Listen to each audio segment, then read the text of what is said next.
안녕하세요. 재혼의 행복한 가정을 꾸려나가고 있는 30대 여성입니다.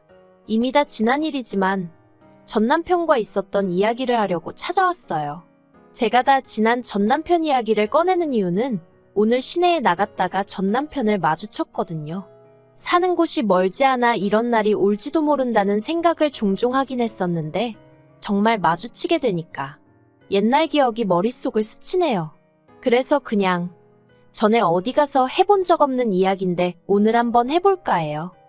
이미 저에게는 재혼해서 정말 괜찮은 남편이 있지만 일단은 편의상 전 남편을 남편이라고 칭하겠습니다. 남편하고는 미혼 남녀 모임에서 만났어요. 만났던 시기는 겨울이었고 사실 저는 낯을 많이 가려서 그런 모임은 나가는 일이 없는데 친한 언니가 자기가 혼자 가기 쑥스럽다며 제발 같이 가달라고 졸랐거든요. 그리고 그 언니가 평소에 저한테 무척이나 잘해줬어요. 그래서 거절하기가 참으로 난처하더라고요. 그래서 나갔는데 남편이 처음 저랑 통성명을 하고 나서부터 엄청나게 들이대는 거예요. 그리고 그런 남편의 적극적인 태도가 왠지 남자답게 느껴졌다고 해야 할까요? 싫지가 않았습니다. 그래서 이후로도 모임 내에서 두세 번 더 만남을 갖다가 본격적으로 연애를 시작했고요. 사귄 지 1년도 안 돼서 남편이 프로포즈를 해왔을 땐 그 또한 적극적이고 저돌적인 남편의 성격 탓이라 생각하고 한편으론 내가 얼마나 좋으면 저러나 싶어서 기쁜 마음으로 프로포즈를 받아들였습니다. 남편은 저와 마찬가지로 회사를 다니는 평범한 직장인이었고 딱히 모난 구석이 없는 사람이었어요. 결혼을 앞두고 이런저런 조건들을 따져봐도 크게 마음에 걸리는 것이 없었죠. 게다가 전화 친정 부모님은 그런 기대는 하지도 않고 있었는데 시댁에서 신혼집도 준비해 두셨다대요. 깜짝 놀랐죠. 그런데 그게 다가 아니었어요.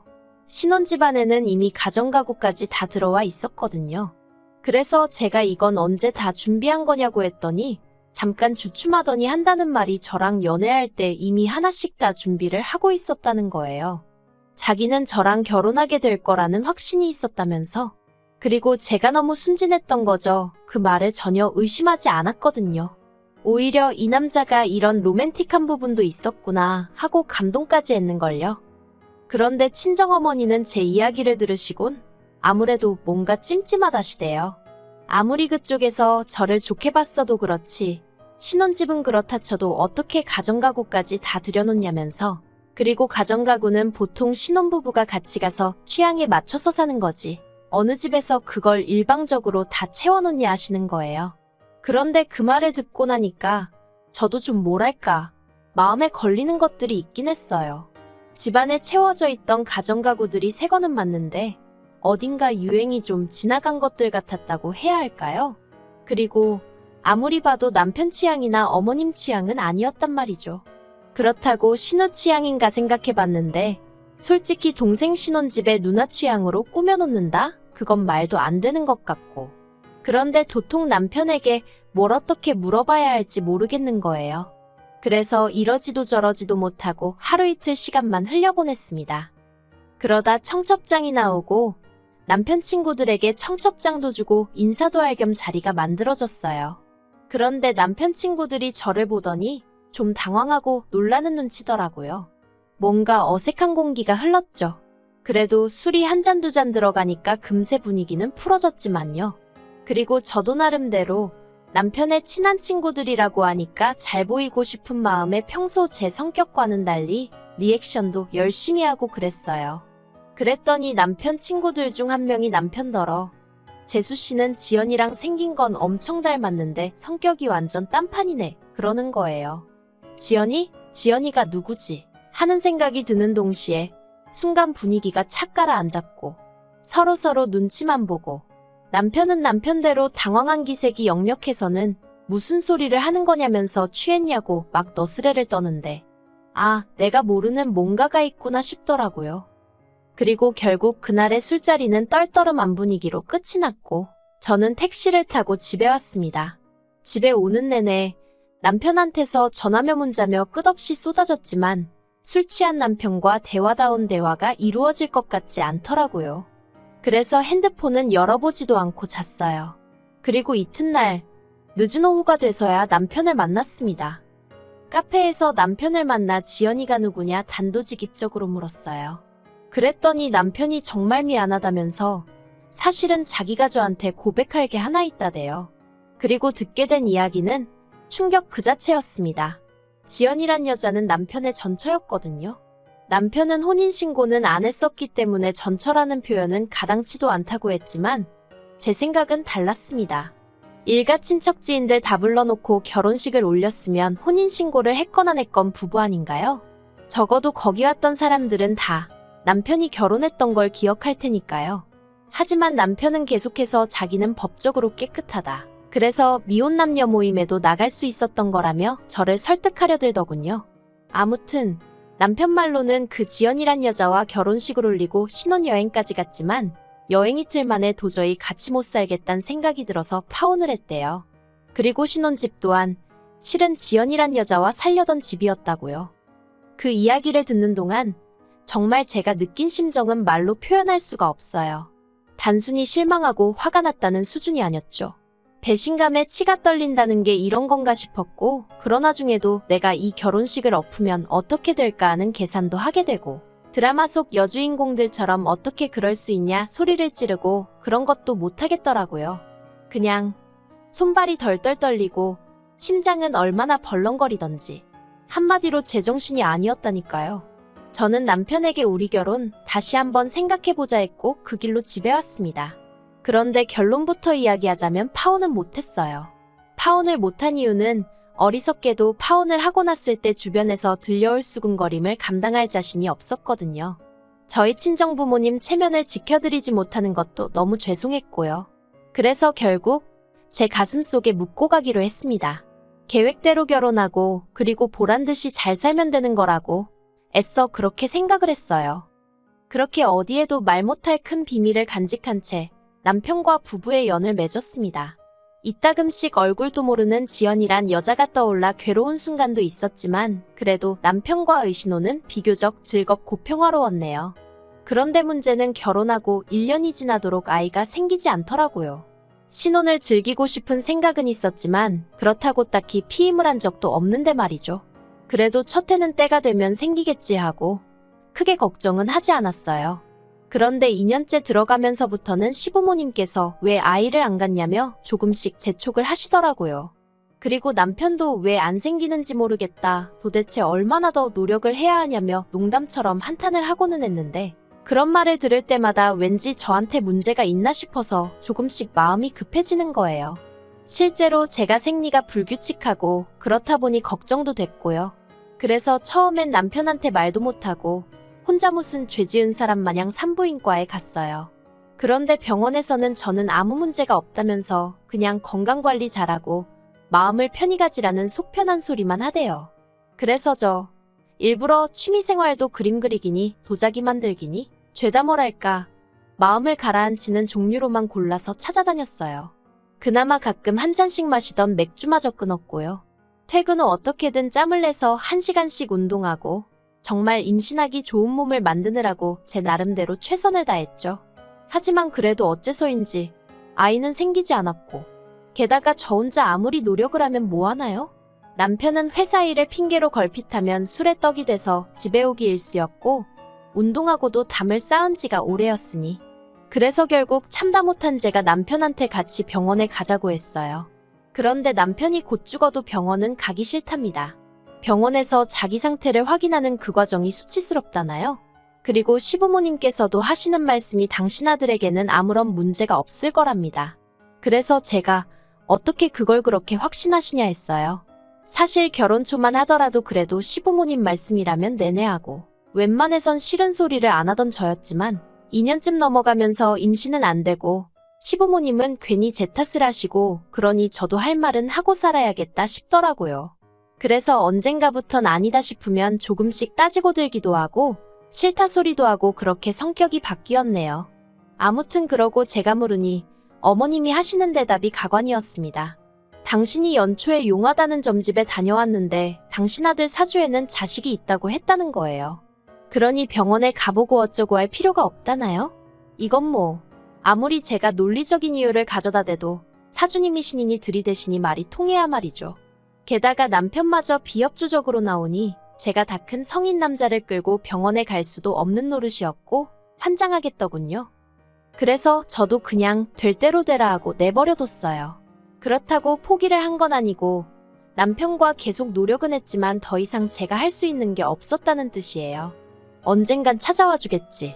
그냥 그렇게 믿고 기다리는 것 말고 제가 할 수 있는 일이 없더라고요. 그러다 올해 초 퇴근하고 집에 왔는데 남편이 웬일로 저보다 먼저 와 있더라고요. 그리고 얼굴을 보니 안색이 무척이나 어두웠죠. 그래서 제가 무슨 일이라도 있었냐 물으니까 아무것도 아니라면서 제 눈을 피하대요.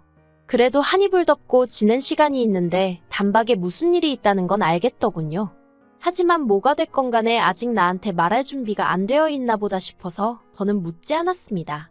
그런데 그 후로 2주쯤 지났을 무렵인가 시부모님이 저희 집에 오셨어요. 시댁이 저희 집에서 먼 거리는 아니었지만 그래도 평일 저녁에 찾아오시는 일은 흔치 않았기에 기니 할 이야기라도 있으신가 싶더군요. 그리고 역시나 제 예감은 틀리지 않았습니다. 시부모님께선 두 분 다 평소보다 훨씬 긴장한 얼굴을 하고 계셨거든요. 그래서 제가 지난번 이 사람도 그렇고 오늘 두 분도 그렇고 저한테 뭐 할 이야기가 있으신 거냐 물었어요. 그랬더니 어머님이 돌려 말하지 않겠다며 애는 안 생기고 이참에 입양을 하는 건 어떻겠냐 하시대요. 입양이라니 생각지도 못한 단어였죠. 그리고 저는 싫다고 했어요. 아직 전화 남편이나 젊고 자연 임신이 안 되면 다른 방법을 시도해 볼 수도 있는데 왜 입양을 하냐고요. 그랬더니 어머님이 핸드폰을 꺼내시더니 애 사진을 하나 보여주시대요. 그래서 이게 뭐냐니까 남편이 저더러 정말 미안하다면서 자기 애래요. 자기가 정말 미쳤었나 보다며 자기가 정말 죽을 죄를 지었다면서 말이죠. 그리고 알게 된 건 저희가 결혼 생활을 하던 중 딱 2달 떨어져 지낸 기간이 있었어요. 제가 회사 일로 해외에 2달 동안 나가 있어야 했거든요. 그리고 그때 분명히 남편에게 당신이 싫다 하면 안 가겠다고 했는데 남편이 자기는 그렇게 꽉 막힌 남자가 아니라면서 흔쾌히 다녀오라고 했죠. 그래서 정말 고마운 마음으로 다녀왔고 그 출장 덕분에 저는 승진도 했어요. 그런데 제가 떠나 있던 그때 남편이 말하길 전 저한테 연락이 왔대요. 원래 대학 시절부터 친구 사이였다는 건 그때 저도 처음 들었네요. 아무튼 친구로서 고민 좀 들어달라나 뭐 그래서 정말 딱 얘기만 들어주려고 나갔답니다. 그런데 그날을 시작으로 제가 한국에 돌아올 때까지 2달 동안 아주 별짓거리를 다 했던 거죠. 남편이 변명이랍시고 하는 소리는 더 가관이었습니다. 자기는 그래도 최소한의 양심을 지키려고 피임은 꼬박꼬박 했는데 이게 어떻게 된 일인지 모르겠다면서 그런데 여자가 자기가 더는 애를 못 키우겠다고 그런다면서 그래도 자기 핏줄인데 자기가 어떻게 모른 척을 하냐고 그러대요. 그리고는 저더러 이번 한 번만 이해해주면 안 되겠냐? 애는 죄가 없지 않냐 그러는데 시부모님까지 나서서는 내가 우리 아들 사주에는 애가 있다고 말하지 않았냐. 아무래도 걔가 그 애인 것 같다. 네가 애라도 하나 낳아놨으면 우리도 걔 데려오잔 소리 안 한다. 그런데 애는 안 생기지. 밖에 떡하니 우리 핏줄이 있다지. 이러면 우리로선 모른 척 할 수가 없다. 그런 말씀만 늘어놓으시대요. 그래서 제가 남편더러 그럼 데려다 키우라고 했어요. 나랑은 이혼하고 혼자서 키우던지 말던지 알아서 하라고요.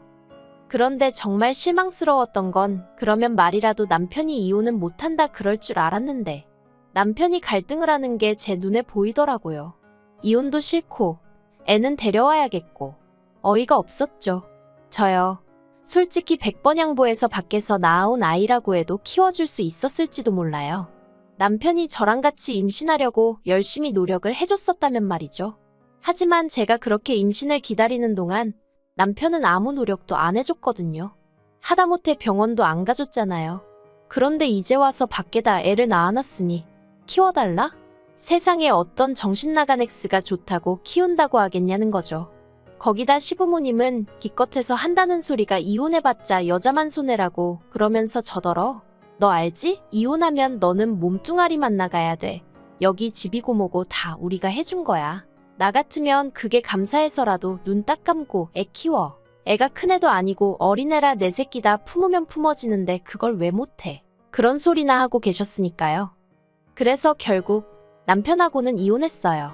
이혼 과정은 비교적 순탄했습니다. 어머님 말씀대로 집이니 뭐니 다 남편이 해온 거라 제가 받을 건 없었고, 그나마 남편하고 그 전처를 고수하려 드니까 남편이 자기가 위자료는 챙겨줄 테니 깔끔하게 마무리하자고 하더라고요. 그리고 솔직히 저도 다 짜증나고 지겨워서 에라 모르겠다 하고 5천만 원 불렀어요. 솔직히 법대로 하면 5천은 어림도 없단 얘기를 듣기도 했고, 그렇다고 5천 이상 부르면 남편이 마음 바꿔 법대로 하자고 들까봐 걱정도 되었거든요. 그리고 다행히 남편이 순순히 5천 이체해주대요. 그러면서 한다는 말이 소식은 전하고 살자는데 소름이 끼치더라니까요.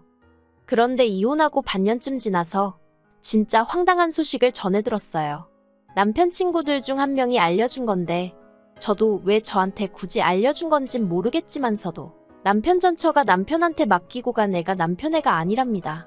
하도 닮은 구석이 안 보여서 남편 친구들이 유전자 검사를 해보라고 부추겼는데 정말 불일치로 나올 줄은 몰랐다나요? 아무튼 그래서 남편 집안이 다 뒤집어지고 난리가 났다대요. 듣는데 이건 너무 웃겨서 제가 정말 소리내서 웃었어요. 그리고는 그 애 엄마는 어디 갔냐니까 동남아인지 어딘지로 튀었다는 소문만 있다고. 그러면서 애는 어쩌고 얘기하려는데 제가 저한테 더는 말하지 말라고 했어요. 괜히 더 알아봤자 저까지 골치만 아프지 싶어서요. 그리고 저는 1년 후에 지금의 남편을 만나게 되었어요. 지금 남편은 초혼이고 저보다 연하라서 솔직히 제가 정말 많이 밀어냈거든요. 그런데 남편이 안 떨어져 나가고 꿋꿋이 버티고 있더라고요. 아무튼 지금 남편하고도 이런저런 일이 많았지만 지금은 딸 하나를 키우며 알콩달콩 잘 살고 있습니다. 오늘 전 남편이 저랑 저희 애를 보고 무슨 생각을 했을까요? 뭐가 됐건 간에 죽도록 후회했으면 좋겠습니다. 그리고 전 시어머니께도 부디 제가 아이랑 있더라는 걸 이야기 좀 했으면 좋겠네요. 그래서 어머님이 땅을 치고 후회 좀 하시게 말이죠.